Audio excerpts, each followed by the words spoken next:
Si tu as commencé à utiliser l'IA pour faire des rendus en tant qu'architecte ou bien pour modifier des images, peut-être tu as eu un souci et tu as été peut-être déçu parce que les IA que tu as testés, les outils que tu as testés n'étaient pas suffisamment précis et notamment en fait quand tu lui demandais quelque chose, ça modifiait tout le reste. Donc ça, c'est un retour que j'ai souvent dans mes formations et c'est vrai qu'il y a pas mal d'outils IA qui sont comme ça parce qu'ils sont pas forcément faits pour un métier comme celui du métier d'architecte où on doit maîtriser la forme et on peut pas se permettre juste de changer une fenêtre par un mur parce que évidemment c'est pas possible, dans un projet réel. Mais dernièrement, il y a eu des nouveaux modèles d'IA et ça n'arrête pas de bouger de ce point de vue-là. Il y a eu ChatGPT en avril, il y a eu Flux Context et depuis l'été, il y a eu le buzz sur Nano Banana. Donc Nano Banana, c'est un outil qui est intégré à Gemini, donc au chatbot de Google et tous ces outils, ils ont une particularité, c'est le fait que ce n'est plus un outil IA pour les images classiques avec un prompt, avec des zones de sélection pour modifier par exemple un personnage, etc. Mais ce sont des IA, on appelle ça multimodal, c'est-à-dire qu'on peut lui parler en langage naturel, lui demander bah, enlève tel personnage, mets telle photo dans cette photo, etc., etc. Donc dans cette vidéo, je vais te montrer un peu des cas d'exemple qui sont pour moi les plus importants en architecture et qui montrent un petit peu les progrès qu'on a fait avec l'IA, notamment avec ces dernières générations d'IA et que tu peux mettre en place toi aussi dans ton agence. Donc moi, c'est Sébastien, je suis architecte de formation et je fais depuis 2 ans des formations à l'IA. Donc j'ai un programme phare qui s'appelle l'école de l'IA pour les architectes, pour l'architecture, dans lequel tu vas retrouver des vidéos sur plein de thèmes pédagogiques comme ça, que ce soit pour faire des images, pour automatiser tes processus internes dans ton agence et gagner du temps. Et globalement, bah, comment appliquer l'IA en pratique dans ton agence. Parce que comme beaucoup d'architectes, tu es sans doute confus par la quantité incroyable d'outils qui sortent et tu sais vraiment pas comment commencer. Tu sais que c'est utile, tu sais que on va de plus en plus aller vers là et donc tu veux te former. Mais en même temps, tu sais pas comment faire. Et dans cet accompagnement, bah, j'ai que des architectes qui sont dans ce cas-là, des petites agences, des plus grosses agences. Et donc, je les accompagne via des formations vidéo, mais aussi via des rencontres régulières qu'on fait une fois par mois, via des exercices que j'héberge sur une plateforme, etc., etc. Donc, je te laisse le lien en description et je te mets un coupon spécial bah, si tu m'as découvert via cette vidéo YouTube pour rejoindre le programme. Et maintenant, sans plus attendre, je vais te montrer quelques exemples de ce qu'on peut faire avec l'IA pour faire des images d'architecture. Donc, on va commencer par un premier exemple qui est ben, une image au trait. Donc, que tu peux faire peut-être avec AutoCAD, peut-être avec Revit. Voilà, c'est une image classique qu'on a vue dès les études d'architecture et qui peut servir de point de départ pour faire un rendu. Donc là, l'avantage, c'est qu'on va donner tout de suite une texture. Ben, imagine, tu envoies cette image à un client, c'est pas forcément super sexy pour vendre le projet, et tu veux lui donner une matière rapidement.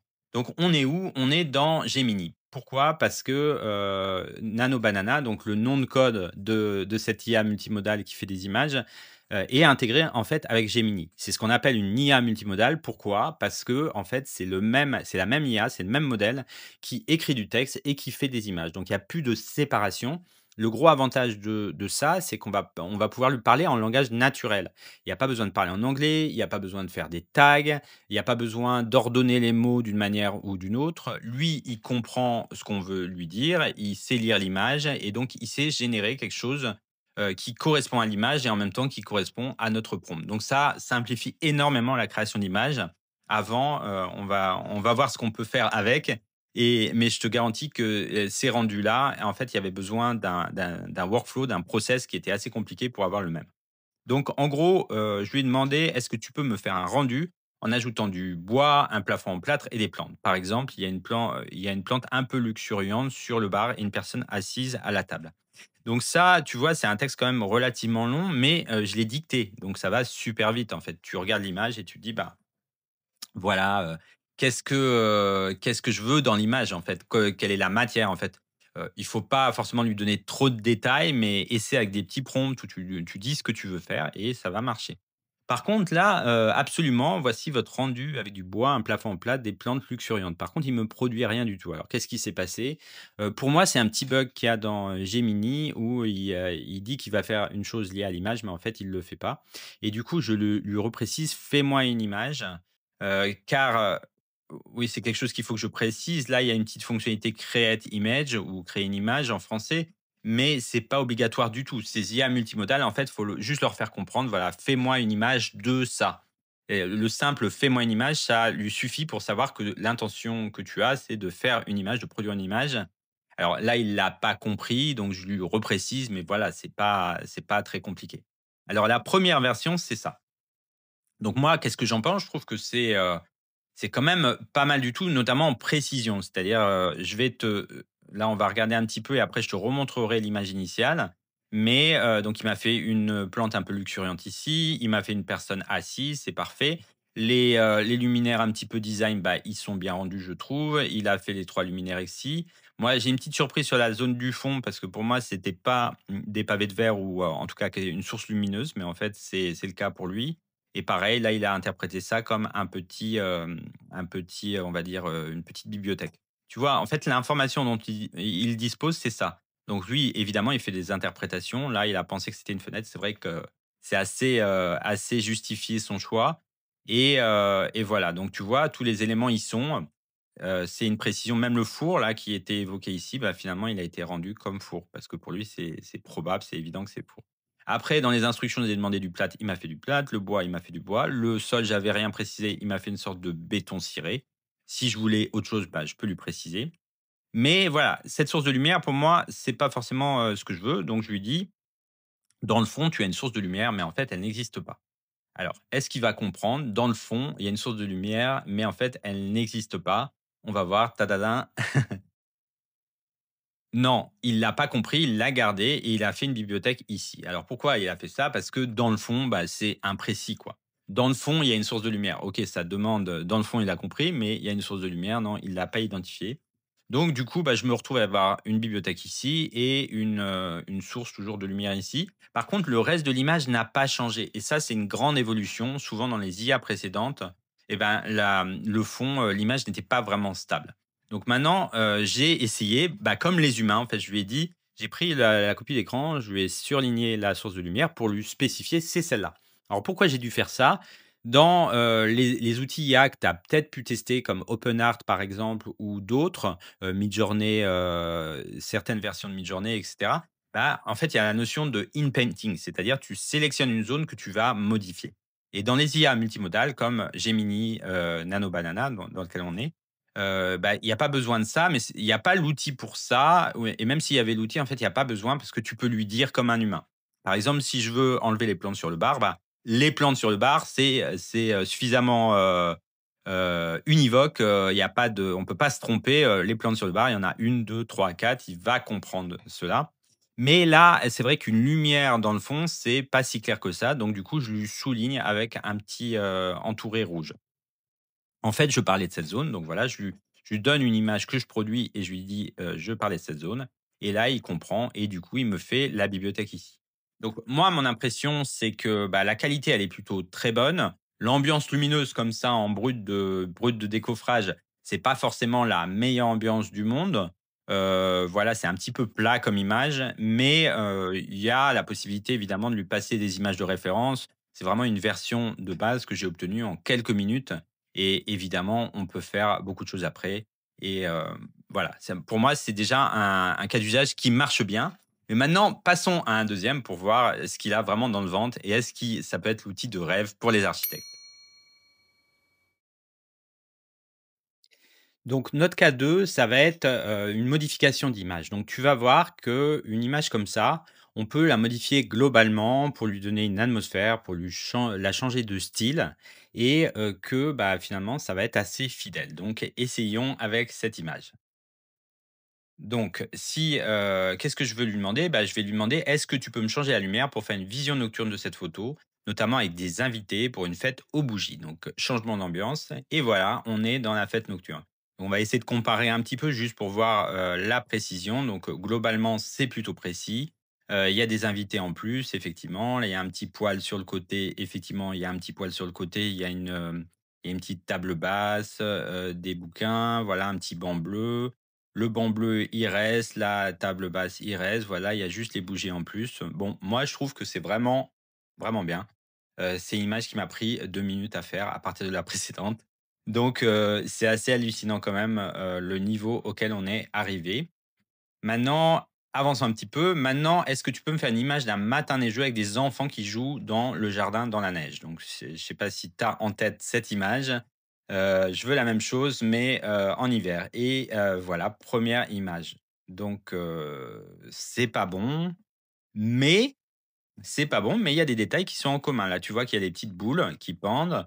Il y a la chaise bleue, etc. Mais bon, voilà, c'est pas bon. Alors pourquoi il n'a pas compris? Une image, voilà, me faire une image d'un matin neigeux avec des enfants qui jouent dans le jardin, dans la neige. Donc il a pris un petit peu le contexte de la maison, mais sans plus de précision. Donc je l'ai un peu recadré, je lui ai dit: «Non, non, Nano Banana, non, Gemini, je voudrais la même image, donc la première image, mais modifiée avec une ambiance de neige. Elle doit rester exactement pareille en termes d'image, mais représenter un matin d'hiver avec des enfants jouant dans le jardin. Mes excuses pour le malentendu, voici la première image avec une ambiance de matin d'hiver enneigé et des enfants qui jouent dans le jardin». Donc voilà ce que ça donne. Personnellement, je trouve aussi que c'est très, très bien. Alors, disons qu'il y en a un petit peu trop, il y a un petit peu trop d'enfants et cetera. Les arbres, alors on va essayer de les localiser quand même. Il y a un tronc ici, il y a un tronc de l'autre côté, OK. Et dans l'image d'origine, il y a un tronc ici, il y a un tronc de l'autre côté et là il y a un petit, des arbres plus petits. C'est super précis, voilà, j'ai vraiment rien à dire là, je trouve que c'est quand même, assez génial. Maintenant, on va un peu plus loin. D'accord, maintenant je voudrais la même image, mais au trait, avec un style de dessin architectural. Donc là, j'essaie de faire un peu l'opération inverse qu'on a fait dans le précédent cas d'exemple, c'est-à-dire partir d'une image et aller à une image au trait. Donc allons-y. Voilà ce que ça donne. Donc, d'accord pour la même image au trait en 3D avec dans le style dessin architectural. Donc c'est ce qui est intéressant, c'est qu'il a pris, l'image d'avant, enfin le contexte d'avant, c'est-à-dire, en hiver et il l'a fait au trait. Donc, ça, c'est quelque chose qu'il faut comprendre, c'est que en fait, on est dans exactement pareil qu'avec les IA textuelles, puisque déjà, c'est la même IA qui nous répond. C'est-à-dire qu'il y a une notion de contexte, de dernier contexte, voilà. C'est-à-dire que l'image reste, l'image d'avant, il l'a en dernier contexte, c'est elle qui est plus forte, on va dire, dans son contexte et du coup, ben, forcément, ça lui paraît logique que si je lui demande une autre instruction, c'est lié à ça. Si je voulais repartir de zéro et oublier le contexte d'hiver, le mieux, c'est de repartir sur un nouveau chat, je pense que c'est le mieux, comme ça on mélange pas les contextes. Après le style, il est très détaillé, donc avec les livres et cetera. C'est assez intéressant, je trouve, comme style, avec un mélange de noir et en même temps de grisé. Voilà, moi je trouve ça assez bien. Maintenant, je voudrais que la maison apparaisse comme si elle avait été coupée, permettant de voir les détails de la construction de la coupe. Tout le reste doit rester comme l'image originale. Alors là, qu'est-ce que je voulais faire? En fait, je voulais couper le bâtiment en bah, comme on fait en architecture et voir le détail de coupe du toit, le détail de coupe du vitrage, pourquoi pas? Alors, est-ce que ça a marché? Pas tout à fait, pas tout à fait. C'est-à-dire que là, vu que je lui ai parlé de détails de construction, du coup, il a coupé des choses. Là, on voit que les cloisons, on voit un petit peu ce qui est derrière les cloisons. Il a fait une sorte d'écorché. Il a introduit un style de dessin donc un peu plus coloré et cetera, mais il a pas compris la notion de coupe. Peut-être j'aurais pu lui passer une coupe comme exemple et il m'aurait, fait, de manière plus précise. Donc voilà pour ce cas d'usage donc qui était autour de la modification globale de l'image. Moi, je trouve que c'est assez impressionnant et encore j'ai testé que quelques cas d'usage. Donc je t'invite à tester de ton côté, éventuellement partage, tes exemples en commentaire. Je sais qu'on peut pas mettre d'image en commentaire, mais tu peux mettre un lien vers un endroit où tu partages l'image et voilà. Donc maintenant, on passe tout de suite à l'exemple d'après, au cas d'après, qui est, le fait de pouvoir enlever des éléments, partir d'une image de l'existant et refaire un projet comme ça, sans, passer par la case modélisation. Donc continuons sur notre lancée et maintenant je vais, te parler d'un cas qui peut être, assez courant finalement si, tu travailles pour des particuliers ou même si, tu travailles sur des clients privés, mais, tu veux faire comprendre à ton client, quel pourrait être l'impact de la modification de son espace, de son bâtiment, de son appartement, sans, passer des heures à modéliser et finalement avoir une incertitude si, l'idée va lui plaire. Et donc là, finalement, je suis parti, d'une image que j'ai trouvée sur une plateforme, immobilière. Donc il y a le petit logo en filigrane. Donc ça, c'est des choses où, l'IA, bon, elle rechigne un peu à les enlever pour des questions de copyright, mais bon, tu pourras toujours trouver une IA, plus accommodante, on va dire. Mais là, c'est pas tellement, je vais pas tellement me concentrer là-dessus. Là, l'idée, c'est plutôt de nettoyer un petit peu cet appartement en enlevant, les parties qui m'intéressent pas, comme par exemple la cuisine, comme par exemple, ces aimants de cloison un petit peu massifs. Là, je vois qu'il y a une poutre en bois qui est intéressante. Il y a une fenêtre, qui pourrait être valorisée, mais qui l'est pas trop. Cette table, elle est moche. Celle-là, elle encombre et ça fait beaucoup de de couleurs. Et enfin, j'aime pas le carrelage. Donc, je veux faire un petit peu le ménage là-dedans. Donc allons-y. Donc la première chose, c'est je lui ai dit: «Peux-tu élargir un peu l'image?» Donc je voulais récupérer un petit peu de largeur ici. Alors c'est quelque chose que les IA, les outils plus classiques comme Midjourney, dans OpenArt aussi tu peux faire ça, font. C'est ce qu'on appelle load painting, c'est-à-dire rajouter des pixels autour de l'image. Donc là, il se trouve qu'une IA multimodale comme, ChatGPT, comme Gemini, Nano Banana, donc celle dans lequel on est, c'est de Google, je rappelle. Elle là, pour le coup, elle m'a pas compris. «Peux-tu élargir un petit peu?» Voilà, elle m'a pas trop bien compris. Elle a pas élargi du tout, en fait. Mais c'est pas grave. Donc là, pour l'instant, match nul, elle a rien fait. «Peux-tu enlever la cloison et toute la partie cuisine, s'il te plaît?» Donc qu'est-ce que ça donne? Alors la cloison, la partie cuisine, c'est bon. La cloison, moi, j'avais imaginé qu'elle m'aurait enlevé cet élément-là. Elle a pas trop compris. Je pense que la notion de cloison, c'est pas quelque chose de très courant dans le langage, commun et peut-être qu'elle connaît pas. Alors j'ai fait ma petite technique que j'avais fait donc pour l'autre cas d'usage, sauf que tu verras, j'ai fait une petite erreur. Donc là, j'ai identifié la partie de la cloison que je voulais enlever et qu'est-ce qu'elle m'a fait? Elle a fait ça. Donc, «Peux-tu enlever ce que j'ai entouré de rouge?» Elle l'a pas enlevé, elle a mis une petite table là et cetera. Donc bon, ça, c'est un échec. Mais il y a aussi un autre problème, c'est que, j'ai utilisé un fragment de l'image pour lui signifier ça et du coup, pour elle, elle est partie vraiment sur: «C'est ça la nouvelle image» et du coup, bah, je me suis perdu en chemin. Donc comment je fais? Si je me suis perdu en chemin, je dis: «Non, pardon, reviens à l'image avant ma suggestion, mais rajoute un plancher bois». Donc là, c'est pareil en mode texte, tu peux lui dire: «Tu te trompes».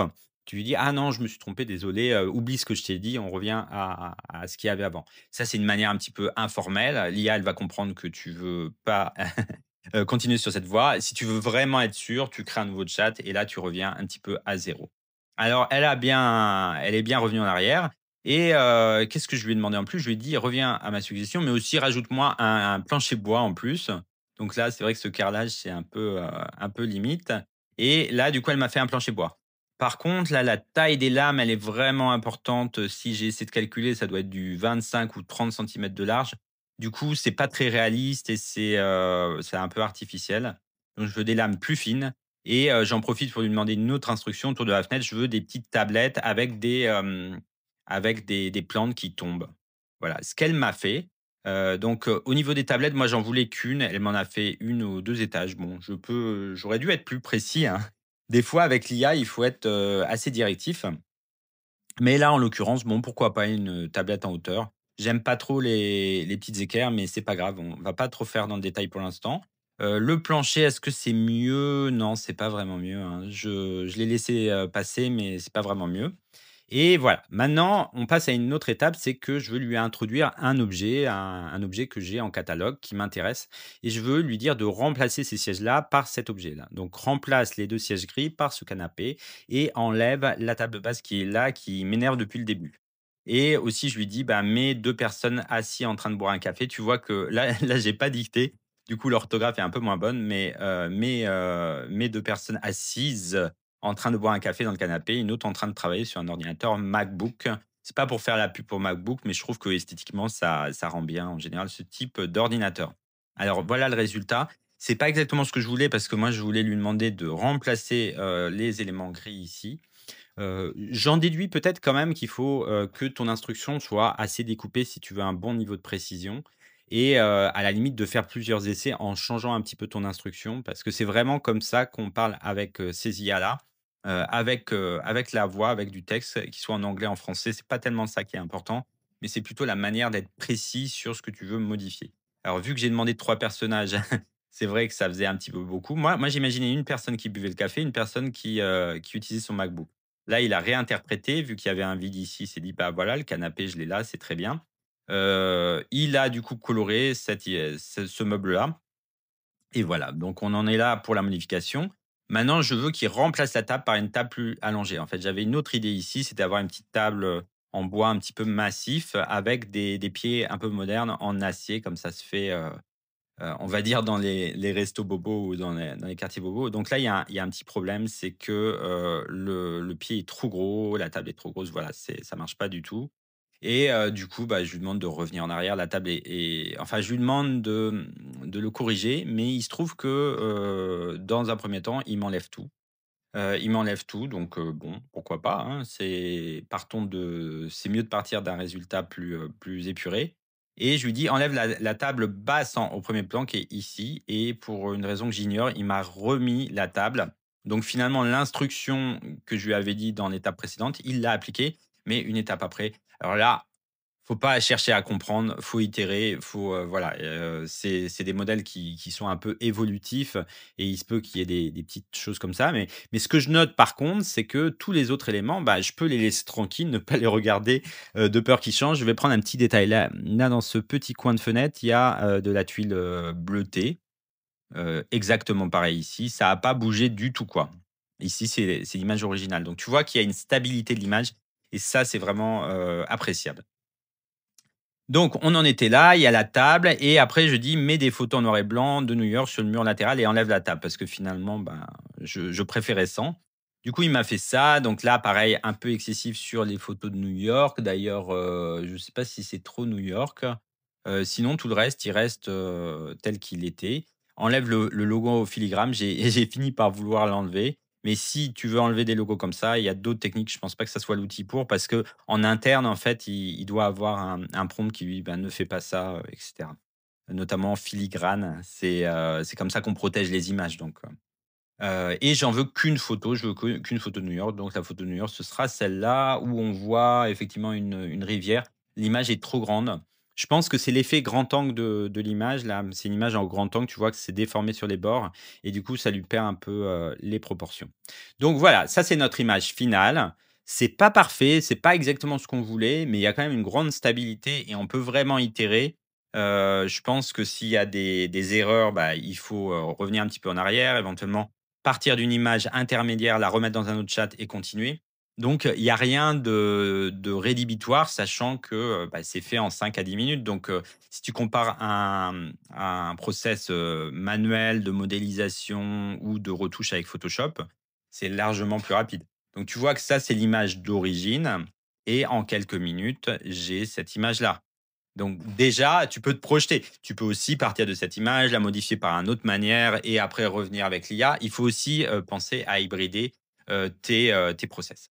Voilà, donc c'est dans cette vidéo, voilà pour ces 3 cas d'usage. Maintenant, on va essayer de tirer une petite conclusion.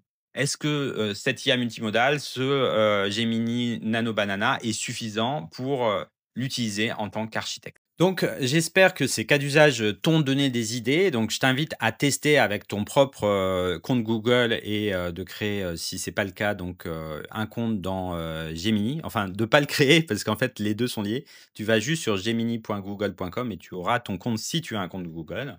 Après, si tu as la version Google App, bah, je pense que tu auras un peu plus de crédit. Si tu l'as pas, tu seras peut-être limité à un moment. Mais disons que Nano Banana, c'est un peu l'IA multimodale qui est un peu à la tête en ce moment, mais ça bouge très vite. Mais ce qui est important, c'est pas tellement d'avoir toujours la meilleure IA à un moment donné, c'est plutôt comprendre comment, te faire une culture, en fait, de comment dialoguer avec ces IA pour, modifier l'image, pour la créer également. Mais, je pense tous les exemples qu'on a fait finalement, en fait, on peut la ranger dans la catégorie modification. C'est-à-dire qu'à chaque fois en point de départ, tu as une image, donc ça peut être une image au trait, ça peut être une photo, ça peut être une image de l'existant, mais à chaque fois, du point de vue de l'IA, bah, finalement, tu lui donnes le point de départ et tu lui dis: «Bah, modifie-moi dans un sens ou dans un autre».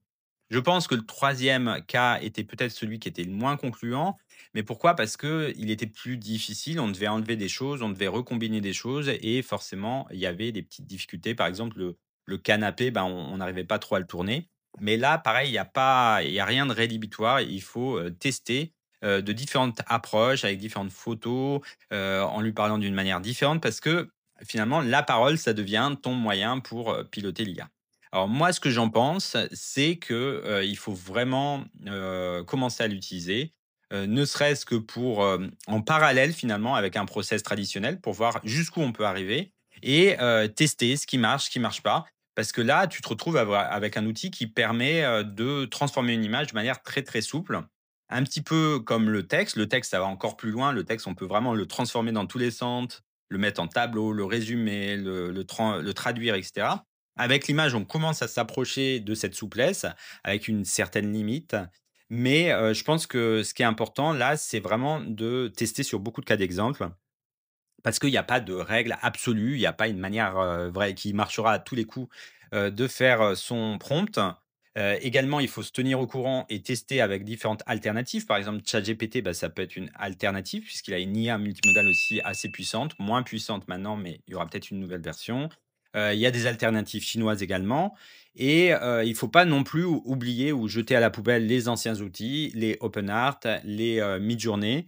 Pourquoi? Parce que pour la génération d'images, depuis zéro, il reste très efficace. Mais aussi, si on va avoir un process qui est, récurrent, qui, par exemple, insérer une image dans le site, bah, là, peut-être on va le faire une fois d'une bonne manière, mais on peut aussi régler, les workflows, les process de manière, stable avec le prompt qu'il faut et tout, dans les autres outils. Alors si tu veux aller plus loin, moi je suis en train de créer une formation et un module de formation sur cette partie spécifiquement, donc l'utilisation des IA multimodales pour faire des images, en traitant d'autres cas d'usage. Donc, ces cas d'usage, mais plus en profondeur, on va faire plus de tests, hein. On va tester plus de cas d'usage et comme ça, avec cette formation, j'espère que ça te donnera les bases dont tu manques, que tu as besoin pour te lancer en tant qu'architecte et finalement gagner du temps, mais surtout te permettre de communiquer plus simplement, plus facilement, plus souvent avec ton client et finalement, bah, gagner des affaires, gagner des projets. Parce qu'on sait qu'en architecture, l'image, ça fait, presque 80 du travail pour convaincre un client. Voilà, bah, je te dis à bientôt pour une prochaine vidéo. Si tu veux pas en manquer une, je t'invite à t'abonner à cette chaîne et voilà, bye bye.